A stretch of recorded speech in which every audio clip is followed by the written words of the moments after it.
उस एफआईआर को concern police station में जहां की ज्यूरिडिक्शन में वो ऑफेंस हुआ है वहां पर भेजे। जीरो एफआईआर का कंसेप्ट लॉ में यहां पर आया है हमारे यहाँ, लेकिन दिल्ली पुलिस में ये कंसेप्ट जो था वो पहले से चल रहा था। हमारे एलजी साहब ने नोटिफिकेशन निकाली हुई थी और जीरो एफआईआर पिछले लगभग 10-15 साल से दिल्ली पुलिस में ऑलरेडी चल रहा था, बट इसका लॉ में कहीं पर भी उल्लेख नहीं था, कहीं पर भी मेंशन इसको नहीं किया गया था, लेकिन अब इसको मेंशन कर दिया गया है। प्रिलिमिनरी इंक्वायरी के बारे में बताया गया है, अगर कोई ऑफेंस है जिसमें सजा 3 साल से कम तक की है और मैक्सिमम 7 साल तक की है, तो पुलिस ऑफिसर को यह पता लगता है कि वो वाला ऑफेंस हुआ है जिसमें ये सजा है। आप प्लीज यहां ध्यान दीजिए, बात मत कीजिए। समझ में आ रहा है आपको? अगर समझ ना आ रहा हो तो आप पूछ सकते हैं, बात मत कीजिए आप आपस में। तो प्रिलिमिनरी इंक्वायरी का कंसेप्ट इसमें इंट्रोड्यूस किया गया है। अगर कोई ऑफेंस ऐसा होता है जिसमें 3 साल तक की सजा है और 7 साल से कम तक की सजा है, तो 14 दिन का टाइम मिलता है पुलिस ऑफिसर को प्रिलिमिनरी इंक्वायरी करने का। और प्रिलिमिनरी इंक्वायरी के बेसिस पे अगर कोई ऑफेंस मेड आउट होता है, अगर कोई अपराध का होना पाया जाता है, तो हम आगे प्रोसीड कर सकते हैं इन्वेस्टिगेशन में।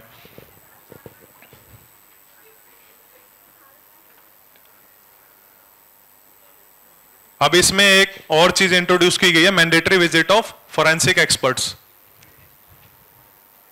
हमारे यहां दिल्ली पुलिस में पहले से भी ये चीज हो रही थी। जो भी फोरेंसिक एक्सपर्ट्स हैं, हमारे सामने इस तरफ एफएसएल है, फोरेंसिक साइंस लैबोरेटरी, पता होगी आपको, सब आपने देखी होगी। कोर्ट के बगल में एफएसएल है। तो एफएसएल के जो एक्सपर्ट्स होते हैं वो सीन ऑफ क्राइम पे विजिट करते हैं। कोई भी ऐसा ऑफेंस होता है जिसमें 7 साल से ज्यादा की सजा है, तो उसमें हम फोरेंसिक एक्सपर्ट्स को प्लेस ऑफ इंसिडेंस पे कॉल करते हैं। सपोज कीजिए कहीं पर मर्डर हो गया और कोई डेड बॉडी पड़ी हुई है और वहां ब्लड बिखरा हुआ है और काफी चीजें बिखरी हुई है वहां पे, किसी कमरे में है या कहीं बाहर है, तो हम क्या करते हैं, हम फोरेंसिक एक्सपर्ट्स को उस सीन ऑफ क्राइम पे विजिट करवाते हैं, क्योंकि वो एक्सपर्ट हैं, उनको पता है क्या क्या एविडेंस कलेक्ट करने हैं। तो हमारे यहां दिल्ली पुलिस में ये पहले से चीजें चल रही थी। फोरेंसिक एक्सपर्ट्स को हम पहले से बुलाते थे काफी सालों से, लेकिन लॉ में उसके बारे में भी कहीं पर भी ऐसा नहीं था। वो हमारी नोटिफिकेशन थी हमारे एलजी साहब की, उसकी हेल्प से हम ये चीज करते थे। तो फोरेंसिक एक्सपर्ट्स को विजिट कराते हैं हम 7 साल से ज्यादा की सजा वाले ऑफेंसेस में। पहले क्या होता था कि कोई भी विक्टिम अपनी एफआईआर रजिस्टर करा लेता था, लेकिन उसको अपनी इन्वेस्टिगेशन के स्टेटस का पता नहीं लगता था कि मेरी इन्वेस्टिगेशन जो मैंने एफआईआर रजिस्टर कराई है उसका क्या स्टेटस हो रहा है। तो अब इसके अंदर 90 दिन का टाइम दिया गया है। 90 डेज में जो आपके इन्वेस्टिगेशन ऑफिसर होंगे आपके केस के, वो आपको आपके केस की इन्वेस्टिगेशन के स्टेटस के बारे में अपडेट्स देंगे आपको कि आपके केस में अभी इतनी इन्वेस्टिगेशन हो चुकी है। वो रिटर्न में आपको स्टेटस के बारे में बताएंगे। ये सारी चीजें इंट्रोड्यूस करने का मेन मोटिव यही था कि ट्रांसपेरेंसी हो और जो जस्टिस डिलीवरी है वो थोड़ी एनहांस हो। पहले विक्टिम को पता नहीं लग पाता था कि मेरे केस में क्या चल रहा है, सालों साल लग जाते थे, फिर वो कोर्ट के थ्रू पता कराते थे और वो बहुत लंबा प्रोसीजर हो जाता था, उसमें काफी टाइम लगता था। तो मेनली टाइम को मिनिमाइज करने के लिए, इन्वेस्टिगेशन को और फास्ट करने के लिए, जस्टिस को और जल्दी डिलीवर करने के लिए नए लॉ में ये सारी चीजें इंट्रोड्यूस की गई हैं। अभी एक बार यहां ध्यान दीजिए, स्क्रीन पे ध्यान दीजिए एक बार। अभी मैं आपके सामने एक वीडियो प्ले कर रहा हूं। ये एक एग्जांपल है। आपको जो भी अभी हमारा जो भी डिस्कशन चल रहा है न्यू क्रिमिनल लॉ के बारे में, आप ये वीडियो देखिए ध्यान से। ये एक एग्जांपल के तौर पे हम आपको दिखा रहे हैं और इस वीडियो को देख के आपको इसी तरह से एक कोई भी शॉर्ट वीडियो या कोई भी रील बनानी है अपने हिसाब से, अपने माइंड अप्लाई करके, जो भी आपको ठीक लग रहा है। जैसे इसमें ग्रुप में बना रखे, इस तरह से आप अपना एक ग्रुप भी बना सकते हैं या इंडिविजुअल भी आप अपनी रील बना सकते हैं इसमें। तो मैं ये वीडियो प्ले कर रहा हूँ, इस वीडियो को ध्यान से देखिएगा और इसको समझिएगा कैसे बनानी है।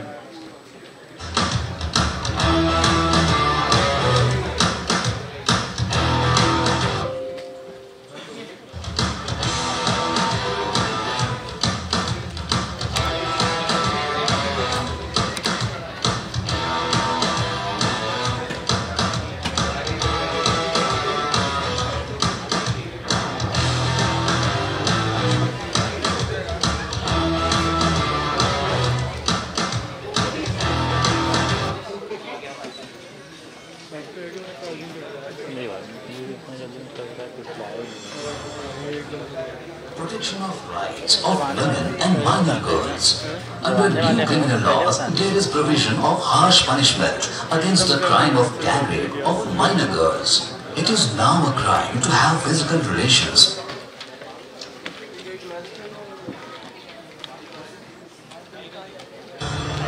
Protection of rights of women and minor girls.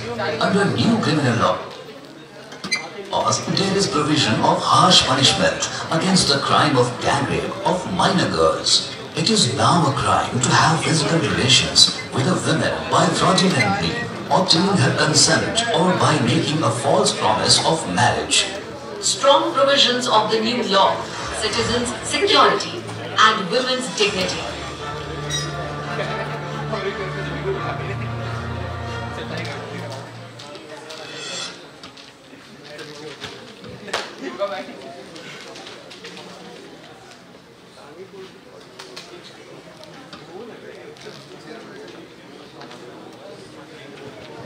Hello, तो आपने देख ली ये वाली रील, एक जो अभी हमने दिखाई आपको।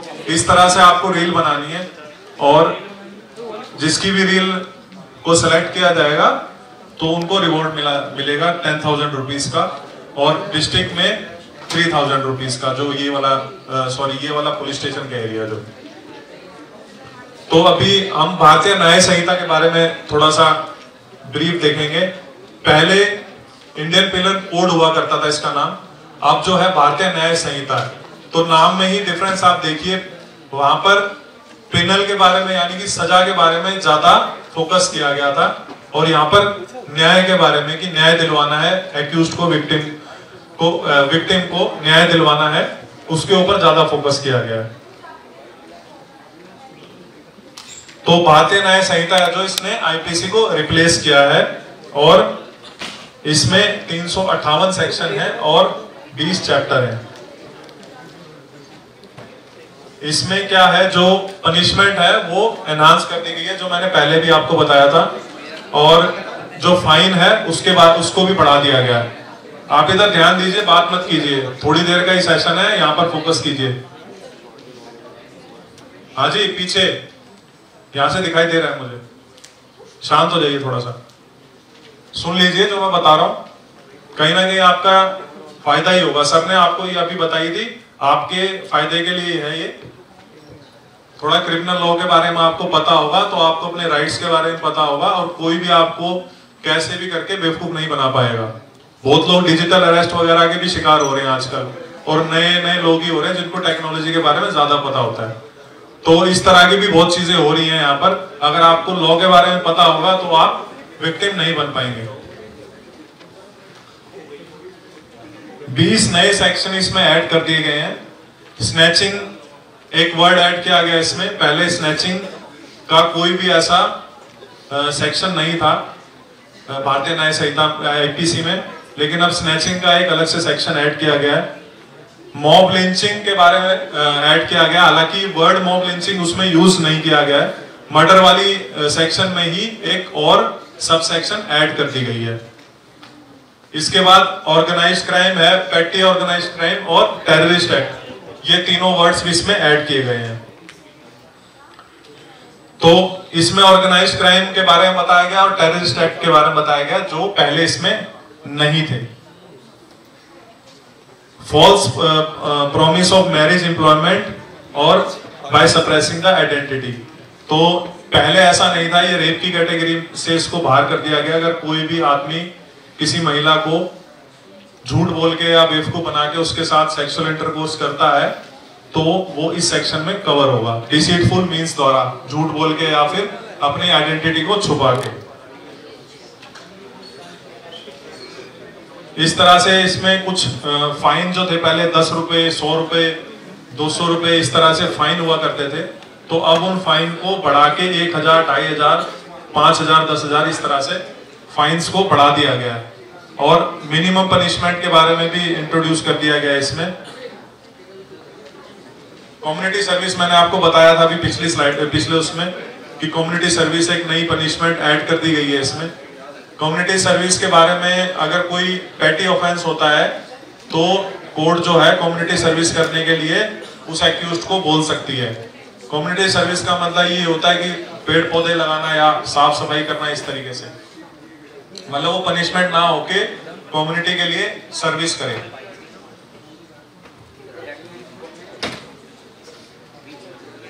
कुछ ऐसे सेक्शन थे जो पहले जेंडर न्यूट्रल नहीं थे, लेकिन अब जेंडर न्यूट्रल कर दिए गए हैं। जेंडर न्यूट्रल का मतलब कि वो पहले सिर्फ एक जेंडर पे लागू होते थे, मतलब कि आदमियों पे लागू होते थे। अब वो जेंडर न्यूट्रल कर दिए गए हैं, मतलब कि वो महिलाओं पे भी लागू होंगे और पुरुष पे भी लागू होंगे। चाइल्ड वर्ड को ऐड कर दिया गया इसमें। चाइल्ड के बारे में बताया गया कि चाइल्ड क्या होता है। जो 18 साल से कम का होगा उसको चाइल्ड कहेंगे।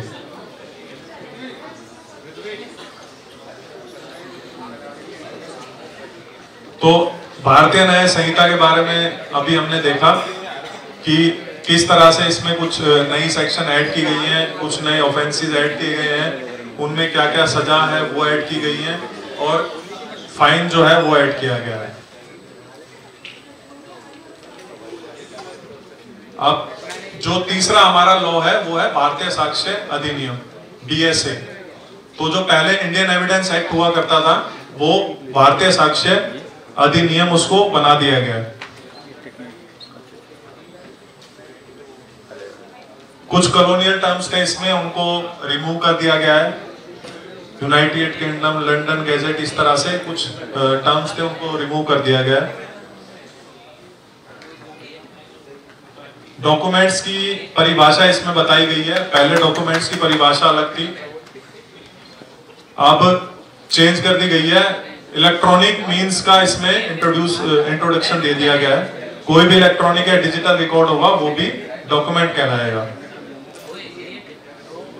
एविडेंस के बारे में भी इसमें बताया गया है। पहले एविडेंस के बारे में कुछ अलग डेफिनेशन थी, अब इसमें इलेक्ट्रॉनिक तरीके से कुछ अगर कोई स्टेटमेंट दी जाती है तो वो भी एक एविडेंस कहलाएगी।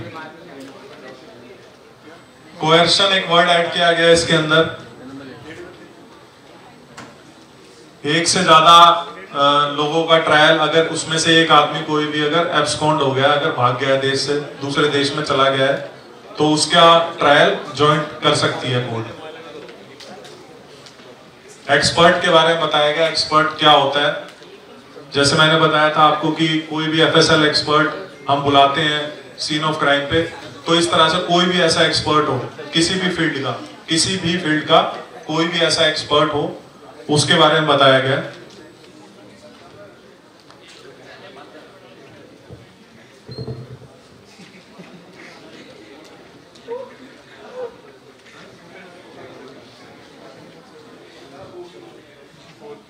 जो अभी हमने आपको रील के बारे में बताया, जो आपको शॉर्ट वीडियो बनानी है, कोई रील बनानी है, तो आपके पास 1 हफ्ते का समय है। आप 1 हफ्ते के अंदर अपनी वो रील बना के और आशीष साहब को सबमिट कर देंगे। आप इनका नंबर ले लीजिएगा। पैम्पलेट पे सर का नंबर है, पैम्पलेट पे नंबर दिया गया है और एक आईडी दी गई है, ईमेल है। आप ईमेल के थ्रू भी सबमिट कर सकते हैं। आप एक बार यहाँ स्टेज पर आ जाइए, एक ग्रुप फोटोग्राफ हम करेंगे। आगे पीछे आ जाइए, एक बार स्टेज पर आ जाइए जल्दी। ग्रुप फोटोग्राफ लेंगे हम। एक बाहर चले गए, बाहर से बुला लीजिए, एक बार अपने फ्रेंड्स को बुला लीजिए। आ जाइए पीछे।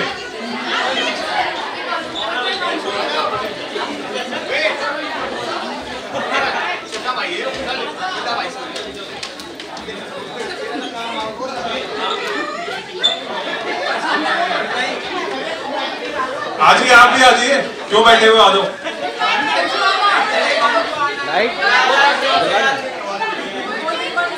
आ जाओ जल्दी, आ जाओ। बैठे किस लिए हो आप, आ जाओ जल्दी, आ जाओ। लंबी हाइट वाले पीछे चले जाओ। कोई नहीं आ जाएगा, आपको बुला लिया। हिमांशु कौन है? हिमांशु आ जाओ, आ जाओ।